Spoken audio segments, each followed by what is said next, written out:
What's good, y'all? Welcome back to my studio. So it seems like when it comes to Jetman alone, the Sentai that really paved the way of how to make a good adaptation done right. And rightfully so, because for one, Jetman is one of those Sentais that it was specifically made for teenagers and adults. Mature, dark, gritty, more serialized as it's supposed to be. Because Sentai from back in the day was more mature and serious compared to how it is nowadays. It's just kind of like too childish in my opinion. I understand that this new generation of kids is watching, but at the same time, you could have at least kept it how it was back then as far as like the storylines and the writing goes. But for Jetman, I feel like you just want to watch every single day and weekend. If you're not doing anything, you could just log on to Tubi, or you can even watch it on YouTube, because we're here for the plot. We're here for the story. The music and everything, spot on point. The fight scenes, on point too. The rivalry between Guy and I forgot to feel his name, but I love the rivalry as well. But Guy is my favorite Ranger of Jetman. He's one of my top 5 Sentai Black Rangers of all time. So, link to the original video will be in the description. Lately, Japanese special effects shows. If you've ever watched Power Rangers, you might know that show is actually Frankensteined together between English footage and Japanese footage of the tokusatsu Super Sentai, specifically Zayu. For the likes of me, I just don't understand why is everyone keep calling it Zayu Ranger or Zu Ranger. It's Zyu Ranger. Like, try saying it with the Zyu.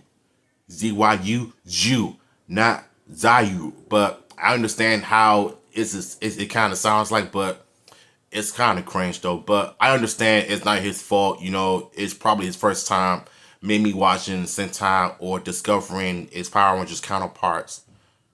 1992, but here's what you might not know. Before Saban Entertainment settled on using Zayu Ranger, there was actually a different Super Sentai series they were thinking of using footage from instead. One that could have completely changed Power Rangers and the course of 90s American pop culture as we know it. Let me introduce you to Shojin Sentai Jetman.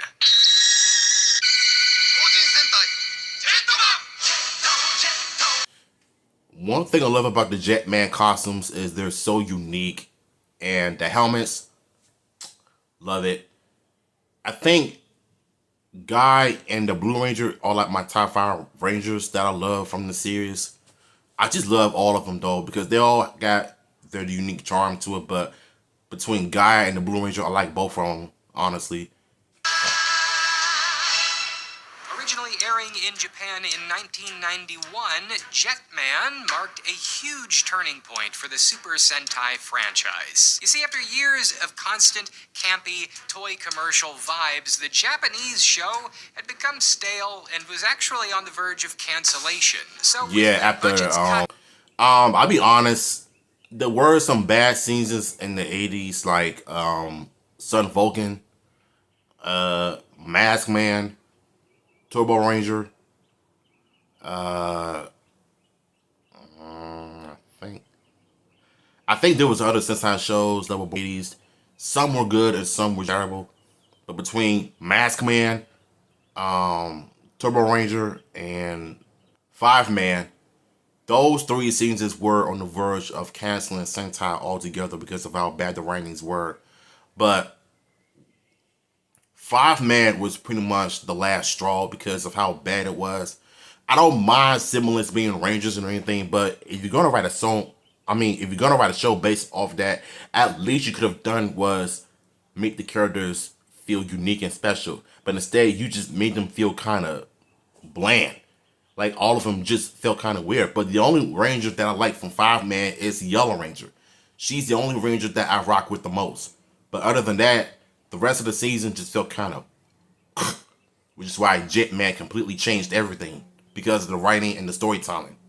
To swing for the fences and try something different. A sharp-edged, grittier version of the show that pulled most of its inspiration from melodramatic anime, sci-fi epics, and, Top Gun?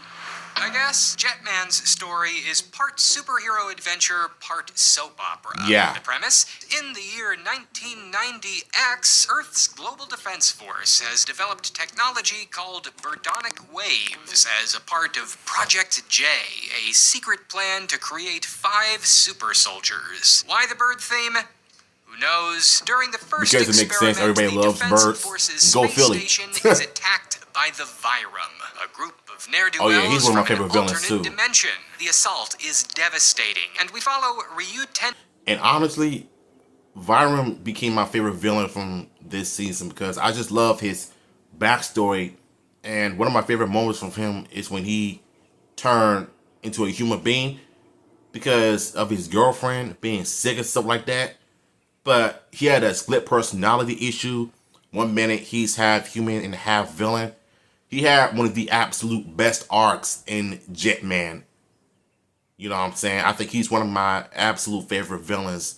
Subject of Project J as he tries to escape the chaos. Ryu's fiancé and fellow officer Rei is seemingly killed in the attack, and after Ryu's transformation, the remaining Birdonic waves are mistakenly fired down to Earth, hitting 4 random civilians. Ryu and his commander then set out to find these accidental super soldiers and recruit them as Jetman, Earth's last defense against these outer dimensional invaders. Let's meet the team. 5 colors: red, white, yellow, blue, and black. Red Hawk is our boy Ryu, the only member trained for the mission. He is an elite pilot and straight-laced officer, a natural-born leader, but haunted by the death of his wife-to-be. White Swan, a bored, She recently had a Comic-Con appearance, and all 3 of them basically were like from like 3 different series, Metal Heroes and Sentai. They all talk about their experience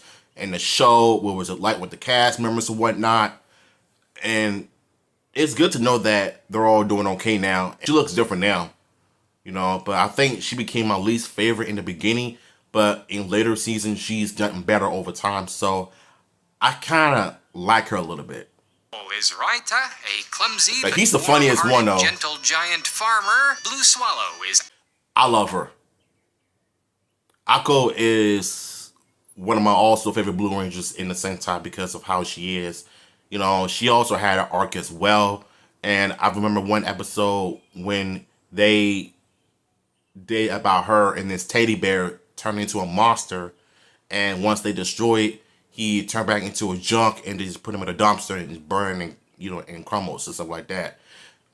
There was some emotional depth to it. It felt kind of serious, but it also felt kind of real because you all have something that we had since we were kids, but then turned into monsters. And she had no choice but to destroy that thing because it was causing chaos in Japan. So for the most part, I really do believe that she's one of the coolest Rangers out there. Her and Guy. Strike it rich before she's even got a diploma. And Black Condor Yes, is my guy. Your classic. The one thing I love about this show is Guy. Guy is that one nigga that is just a ladies man. He'll get any draws. He'll get any punanis. You know what I'm saying? He's just that guy. He a ladies man. He plays poker. And he could play any instrument. Yo, he the GOAT. Like, Guy is the absolute GOAT, one of my favorite Black Rangers of all time. Renegade. They're all very early 90s. If that's your flavor of nostalgia, you will fall in love with each of them right away. Problem is, aside from Ryu, none of our heroes are actually really that interested in being heroes at first. None of them asked for their newfound superpowers, and as such, resist the call to adventure. Ryu spends the start of the series trying to play the part of Nick Fury to bring them all together. Personalities quickly clash, and the result is a team that constantly squabbles, walks out on each other at the worst times, and spends half of every episode learning to try and get along. More on that in a bit. Let's meet the baddies. We've got 4 different villains. First, Count Radiguet, a sort of medieval yeah. Like I said, him and Guy, well, I like him because I think he's one of the coolest villains ever. You know, I just love his backstory, and you know, like I said, out of all the villains I've seen in Sentai, his has the best arc out of all of them. I love him a lot. determined to rule both dimensions with a metal fist. He's a ruthless, sadistic, sort of Sephiroth prototype, also can transform into a huge on occasion. Maria, a weird whip-wielding villainess. She was alright as a villain. Who just so happens to look quite a bit like Ryu's late fiancée. She's the architect of the biodimensional bug, which can turn everyday objects into killer monsters. There's Gray, a robot. Yes, Gray. Gray is one of the absolute best villains because him and Guy had one of the best rivalries in all of Sentai.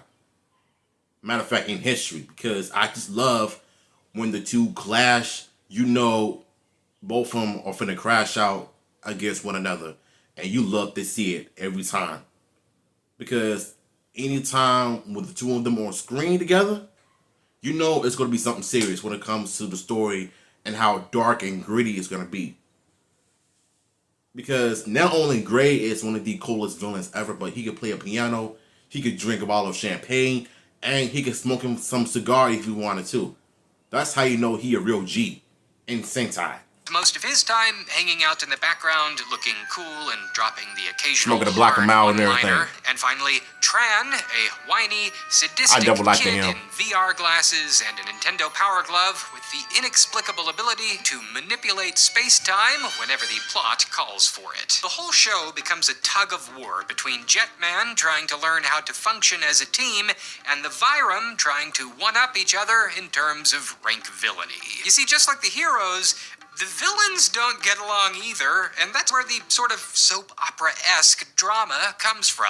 Each episode spends as much time on the interpersonal conflict between these different characters as it does the actual monster fights. There's romantic tension, coming-of-age angst, military drama, rivalries, drastic betrayals, surprise reveals, all wrapped inside of the typical tokusatsu formula. It's like somebody took the skeleton of a kid's daytime action show and filled it out with like actual meaty storylines. As I alluded to earlier, Jetman was the product of an interesting time in Japanese television. In 1991, Super Sentai's future was in doubt, having just come off a previous season that tanked so badly in the ratings and in toy sales that the studio had decided to put the whole show on ice. Shojin Sentai Jetman was developed under this looming threat. Behind the scenes, the show's budget had been drastically slashed, and the remaining members of the creative team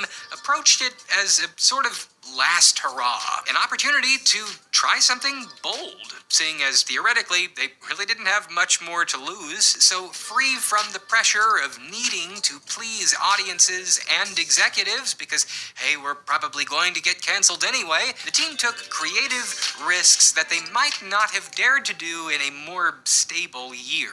They pushed the emotional stakes higher. They filled the show with adult characters, messy relationships, morally gray decisions, and genuine consequences. Instead of another formulaic season, they made a legit soap opera in spandex, where characters didn't just fight monsters all day, they fell in love, broke each other's hearts, questioned their place in the world, and sometimes didn't make it out alive. It was made like it might be the last Sentai ever. And ironically, that gamble paid off. Jetman's popularity soared, convincing the studio to give the show another shot and order another series for 1992, which became Zyuranger, which became Power Rangers, and the rest is history. Most Americans have never heard of Jetman, but without it, the history of American television would have been drastically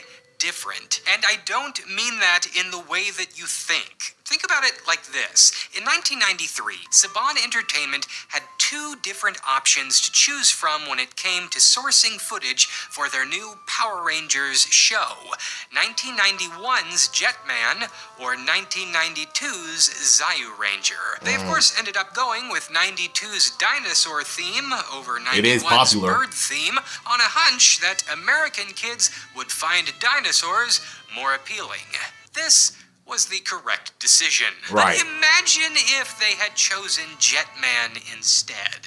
It's interesting to think about, right? At its core, Jetman is a show about 5 strangers who are forced into a war they didn't ask to fight, and the chaos that results. It is a character-driven series first, and a superhero action show second. Yes, there's the standard action show staples, the stunts, the pyrotechnics, the weekly monster fights, the big robot battles, but it's the ever-evolving relationships between the heroes and the villains that become the real story. In the first half of the series, the team is a dysfunctional mess. Ryu is trying to keep the team together while simultaneously mourning the loss of his fiancée. Kaori is awkwardly transitioning from life as a pampered debutante to a frontline soldier. Raita tries to be Mr. Cool, but constantly finds himself being the butt of the joke. Akko is in it just for the paycheck and barely hides her disinterest. And Guy wants nothing to do with any of it. He actively hates being part of a team. He refuses to follow orders and spends most of his time brooding in bars or getting into fights that he can't win alone.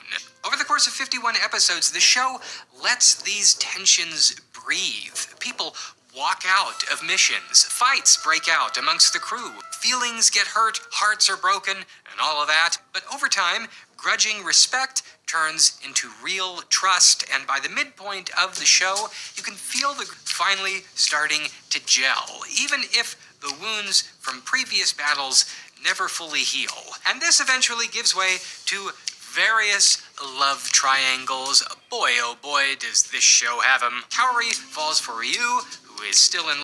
The biggest red flag in all of Sentai in this show is the love triangle between Ryu, the White Ranger, and Guy. I hated the love triangle between all 3 of them because I feel like, what was the writers thinking of putting love triangles with all 3 Rangers, knowing that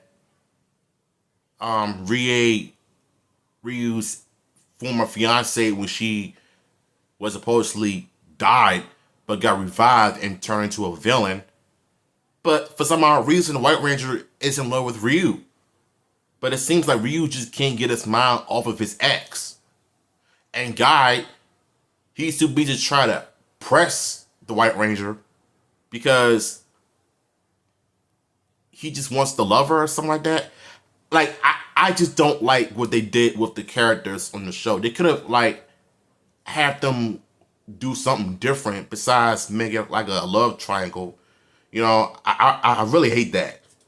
So, yeah, I think that's my only gripe I have with this show so far. In turn, falls for Kaori. Raita has a crush on her at some point. Kaori is basically the one breaking up the band most of the time, but there's also one between Ryu, Maria, and Gray. It gets kind of intense. All these romance threads play out over the course of the series, not as one-off subplots, but as the core engines of the story. And it gets messy. Characters lash out about who's flirting with who, they make bad decisions, they hurt each other. I will admit that at first I found all of this a total turn-off, but over time, it started growing on me. Nah, not me. I kind of hated it myself. Way too invested in how out. From what I understand, all of this drama began winning over adult viewers too. Japanese moms watching the show with their children started really getting invested in these characters and were particularly fond of Guy, who I understand became something of a cult heartthrob. Kids in Japan may have come to the show for the robot fights, but moms stuck around to see whether White Swan and Black Condor would ever find a way to make it work. As the show progresses through all of this, we get just as much screen time with the bad guys, because whoever can defeat Jetman first gets the Vyram. Radiguet wants power and resents anybody who stands in his way. Malia is quietly wrestling with her origins. Gray tries to reconcile his ruthless programming with these small, flickering moments of humanity. Tran transforms from a sadistic child into a terrifying adult at one point and stages a full-blown coup. There are shifting Once he became an adult, he crashed out on all the Jetmen, including the Red Ranger.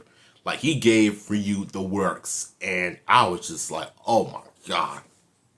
Are you sure this is a kid's show? Because I don't remember kids' programs being this violent, but I like it anyway.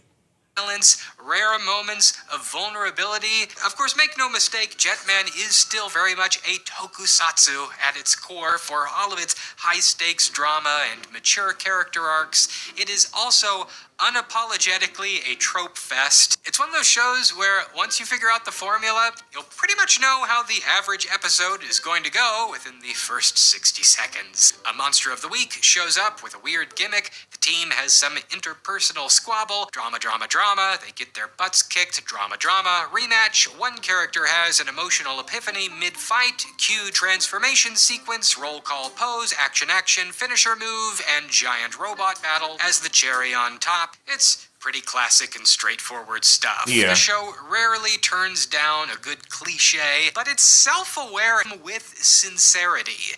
Nothing is tongue-in-cheek here, and I think that that's maybe the real magic trick. It is not ashamed of just being a show with an absurd premise that is played totally straight. It's not trying to change what tokusatsu is, it's just showing you how good the genre can be when everybody involved fully commits to the bit. Having said all of that, let's talk about the stuff that I didn't like. First off, the budget limitations of this show at times can be truly painful to watch. Oh yeah, even yeah. by The green early screen and 90s stuff is Japanese like, yeah. kids TV standards. They reuse a ton of footage throughout the show, far more than what you would expect to find, even in a genre that is often built around recycled shots. Early tokusatsu get criticized a lot for this, but you gotta keep in mind that TV programming was way different in the pre-streaming era. Shojin Right. Sentai Jetman aired once a week, every Friday at 5:30 p.m. And if you missed an episode, you missed it. And unless you were a diehard lucky enough to either catch a rerun or own a VCR, you probably only saw each episode once. These shows were never meant to be binged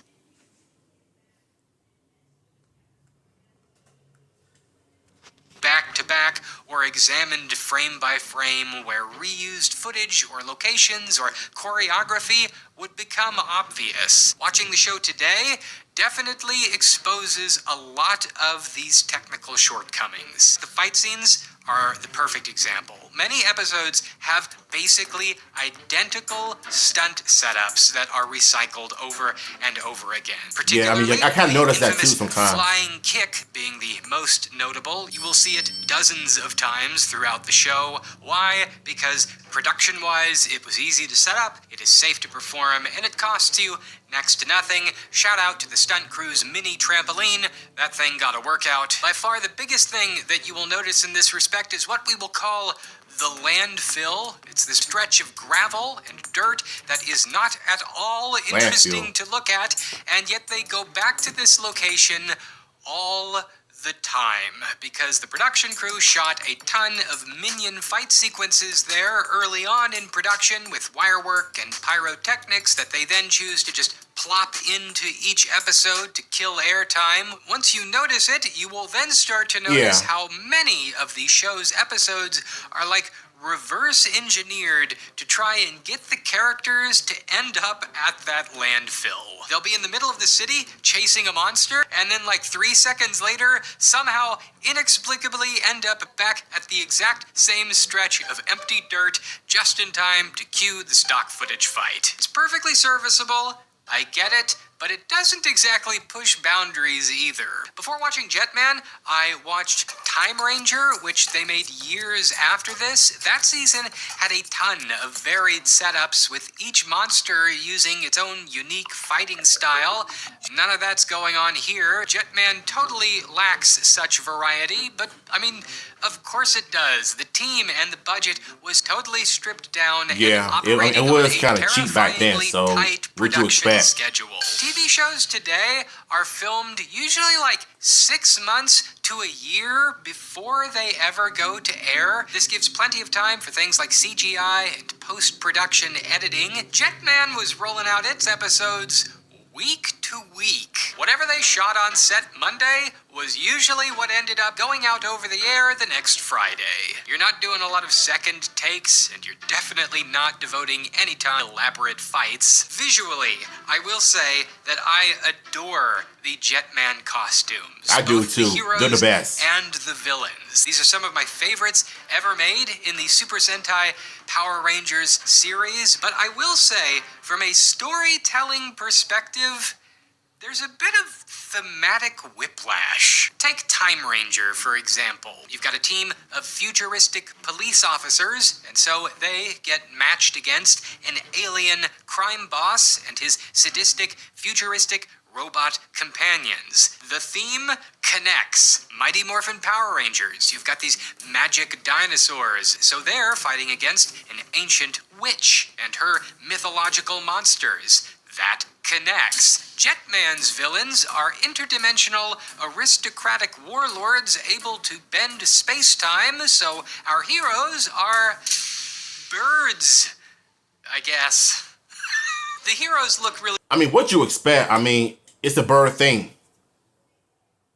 I mean, doesn't that also connect with the theme of the show? They're like totally mismatched. Like, it's like somebody took them from completely different seasons. That bothered me throughout the whole thing. On that note, the show spends a lot of time with the Vyram, giving us a deep look at what's happening over on the bad guys' side of things, which was, as I understand, a bit... I love the Vyram characters. Love them. Me too. But for such a compelling villain lineup, we learn almost nothing about how their powers work. Like, what even is the reverse dimension? Yeah. What are the rules to this weird David Lynch-style world that they hail from? How did they get here? What is their end game? The show invites plenty of questions, but rarely answers any of them in a way that's satisfying. It's just bad guys bad, because if bad guys weren't bad, where would TV show? As for the Jetman team, Guy, Black Condor, is far and away the most developed character in the group. He has a full story arc. He's the best one. He grows, he regresses, loves, loses. His story throughout the show is a whole journey. It is great. Everybody else? Ryu and Kaori, while central to the narrative, are quickly reduced to stock hero guy and love interest, respectively. They're not bad, they're just static. Again, walking tropes, and while they initially show promise, Yellow and Blue get increasingly minimized as the show progresses until they mostly just serve as severely underwritten comic relief, which is a shame because both of these actors are great and you wish they were kind of given more material to work with throughout the show, and that unevenness extends to the episodes themselves, which vary widely in quality. Some weeks the show is polished and even borderline cinematic. Other times, the episodes feel like they were slapped together in an afternoon with a couple of monster scenes, a team chat, and then seemingly nothing but the aforementioned recycled footage before a quick 30-second ending. When the show's bad, oh, it can be so bad. I'm looking at you, Tomato King. Oh yeah, I hated that monster so This bad. kind of thing is super prevalent toward the tail end of the first half of the season. Except episode 21, Walking Garbage. That one is like... it's like the saddest thing. Oh, it hurt my heart so much. I need to make a video just on that episode. Other standout episodes include number 39. You know, 39 became one of my favorite episodes from that show. Because I really feel like, to me, this one is about Guy is willing to gamble saving his friend's life. Story that actually acts as an homage to James Bond being set at none other than Casino Royale. When the villains kidnap the other 4 Rangers, Guy has no choice but to face off in a high-stakes gambling session that just oozes cool the whole time. Episode 42, Sleep on My Chest, is so dark. I can't even begin to explain it. It's good. I would absolutely recommend, though, that you do watch this entire show, primarily because of its ending, which I am not going to spoil, except to say, wow. However, if you are going to watch Jetman, watch it in a certain way. So for me, I did one episode every couple of days just before I went to bed. Trust me, if you watch the show half asleep, it makes for great comfort TV. Don't binge it all at once. It is not meant to be watched that way. You need to let it exist in your life as a slow burn. The ending will have more impact. All of that to say this, Jetman is a fantastic show. Yes, and it would have been a terrible decision to bring it to America. There is no... I mean, there's always Boom Studios where they could just literally adapt the story into Power Rangers, but make it more original but dark, similar to Jetman. Like, I would have loved to see it. Censorship boards in the States, and there is no way that the bird theme would have been nearly as popular. Dinosaurs were the thing in the early 90s. It absolutely was one of the reasons why Power Rangers became so stinking popular in the States. If Saban had elected to use the bird-themed Jetman footage instead, I have zero confidence that would have been tight for second season. Power Rangers as a franchise would even exist anymore. But still, it's fun to think about, and I am more than happy to hear your opinion. I think I have another theory of what would happen if MEPR in Season 2 adapted Jetman. And I think that would have been one of the craziest things to have happen in the second season. For some odd reason, if they kept using the Zhu 2 footage for the ground fights, then Saban could pretty much be creative and create new original Zord battles to fight the Jetman monsters.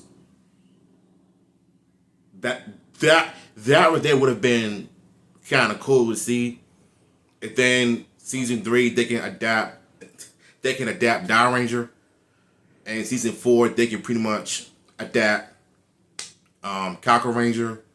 Like, you know how things would have been different back in the day if Saban were to adapt Jetman for Season 2 of MEPR. You know, that would have been one ordeal to make happen. But other than that, man, great video. Shout out to this content creator. Link to the original video will be in the description. I am out.